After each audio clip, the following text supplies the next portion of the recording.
नमस्कार, मैं डॉक्टर अजीत भारती आज फिर आपके लिए हिंदी विषय के अंतर्गत एनसीईआरटी कक्षा 12 विषय हिंदी ऐच्छिक हिंदी अर्थात इलेक्टिव हिंदी, जिसे राजस्थान बोर्ड में हिंदी साहित्य के नाम से सिलेबस में चलाया जाता है। तो इस विषय के अंतर्गत आज हम पाठ सूर्यकांत त्रिपाठी निराला की दूसरी कविता सरोज स्मृति लेकर आया हूँ।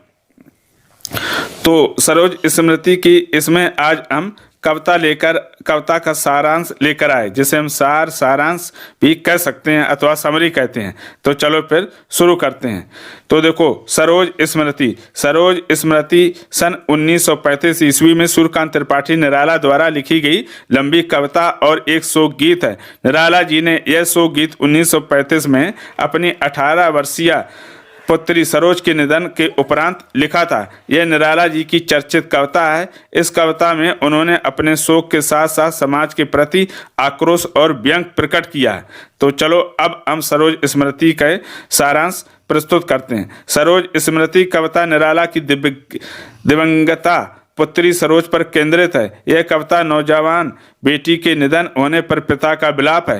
पिता के इस विलाप में कवि को कभी शकुंतला की याद आती है तो कभी अपनी स्वर्गीय पत्नी की। बेटी के रूप रंग में पत्नी का रूप रंग दिखाई देता है, जिसका चित्रण निराला जी ने पूरे भाव के साथ किया है। यही नहीं, इस कविता में एक भागहीन पिता का संघर्ष, समाज से उसके संबंध, पुत्री के प्रति बहुत कुछ न कर पाने की मजबूरी को प्रकट किया है। इस कविता के माध्यम से निराला का जीवन संघर्ष भी प्रकट हुआ। तभी तो वह कहते हैं, दुख ही जीवन की कथा रही, क्या कहूँ आज जो नहीं कही। तो इस प्रकार से इस पाठ की जो कविता है वो समाप्त हो जाती है। अगर किसी प्रकार का कोई डाउट हो तो कमेंट करके हमें अवश्य बताइएगा। तो इसके डिस्क्रिप्शन बॉक्स में जो निराला जी की पहली कविता है गीत गाने दो मुझे, उसकी भी लिंक आपको मिल जाएगी। वहाँ पर आप जाकर बहुत ही आसानी से कम समय में उस पाठ की सारांश बहुत ही सरल भाषा में आप देख पढ़ सुन और सकते हैं। तो फिर आज के लिए इतना ही।